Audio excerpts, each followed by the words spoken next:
नमस्कार, मी श्रेया नंदेव जगदाळे टिळक शिक्षण महाविद्यालयातील विद्यार्थिनी केअर ऑफ पब्लिक सेफ्टी असोसिएशनच्या माध्यमातून आयोजित राष्ट्रीय वक्तृत्व स्पर्धेमध्ये माझ्या वक्तृत्वाचा विषय मांडते.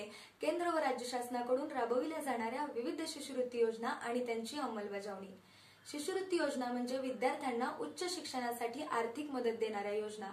भारतात केंद्र सरकार व राज्य सरकारकडून विविध शिष्यवृत्ती योजना राबविल्या जातात, ज्यामध्ये खुला प्रवर्ग, अनुसूचित जाती, अनुसूचित जमाती, इतर मागासवर्ग, महिला, दिव्यांग विद्यार्थी, सैनिक कुटुंब आणि गुणवत्ताधारक विद्यार्थ्यांचा समावेश असतो.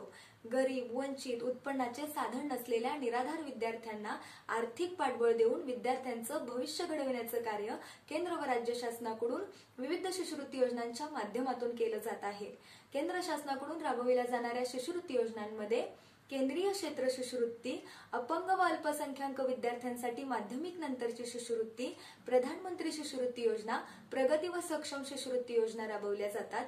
तसेच राज्य शासनाकडून राजश्री छत्रपती शाहू महाराज शिक्षण शुल्क योजना, डॉक्टर पंजाबराव देशमुख वसतिगृह निर्वाह भत्ता योजना, एकलव्य आर्थिक सहाय्य योजना, गुणवान विद्यार्थ्यांसाठी आर्थिक सहाय्य योजना, सावित्रीबाई फुले शिष्यवृत्ती, राज्य शासनाची दक्षिणा व संशोधन अधिछात्रवृत्ती, राज्य शासनाची खुली गुणवत्ता आणि विद्यानिकेतन शिष्यवृत्ती, माजी सैन्यांच्या आणि स्वातंत्र्य सैन्यांच्या पाल्यांना देण्यात येणारी शिष्यवृत्ती, तसेच जवाहरलाल नेहरू विद्यापीठ शिष्यवृत्ती, गणित व भौतिकशास्त्र विषयातील प्रज्ञावान विद्यार्थ्यांना देण्यात येणारी शिष्यवृत्ती, अल्पसंख्याक विद्यार्थ्यांना देण्यात येणारी शिष्यवृत्ती, अशा विविध शिष्यवृत्ती योजना राज्य शासनाच्या माध्यमातून राबविल्या जात आहेत.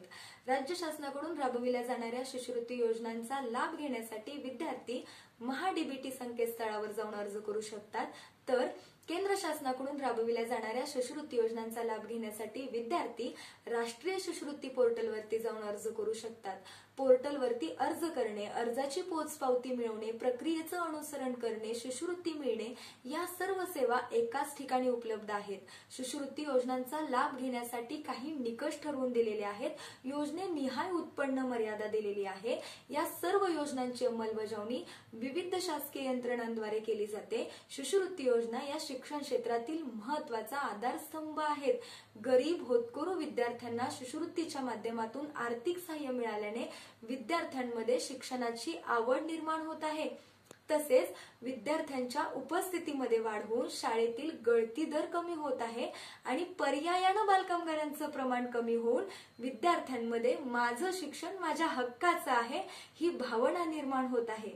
शिष्यवृत्ती योजनांचे अनेक फायदे आपल्याला दिसून येतात, परंतु नाण्याची दुसरी बाजू पाहिली तर अर्ज प्रक्रिया गुंतागुंतीची असणे, कागदपत्रांची जटिलता, उत्पन्न दाखला मिळवण्यातील अडचणी, तसेच वेळेवर निधी न मिळणे, माहितीचा अभाव या समस्या जाणवतात.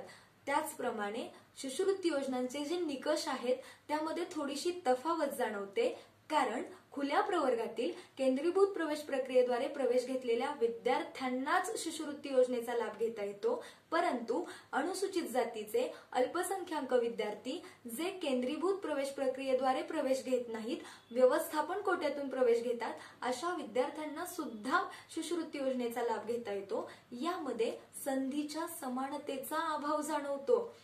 जर खुल्या प्रवर्गातील व्यवस्थापन कोट्यातून प्रवेश घेतलेल्या विद्यार्थ्यांना शिष्यवृत्तीचा लाभ दिला तर उच्च व तंत्र शिक्षणातील विद्यार्थ्यांच्या टक्केवारीमध्ये वाढ होऊ शकते. यासाठी शिष्यवृत्तीचे निकष हे गुणवत्ता व गरज याच्या आधारावरती ठरवले पाहिजेत.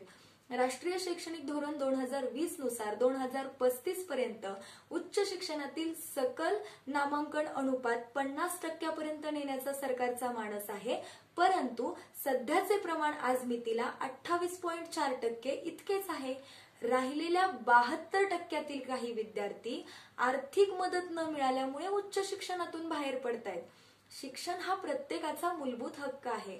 विद्यार्थ्यानं केवळ साक्षर होण्यासाठी शिक्षण घेऊ नये, तर स्वावलंबी होण्यासाठी शिक्षण घ्यावं आणि उच्च शिक्षणाच्या माध्यमातून व्यावसायिक कौशल्य प्राप्त केल्याशिवाय विद्यार्थी स्वावलंबी होऊ शकत नाही.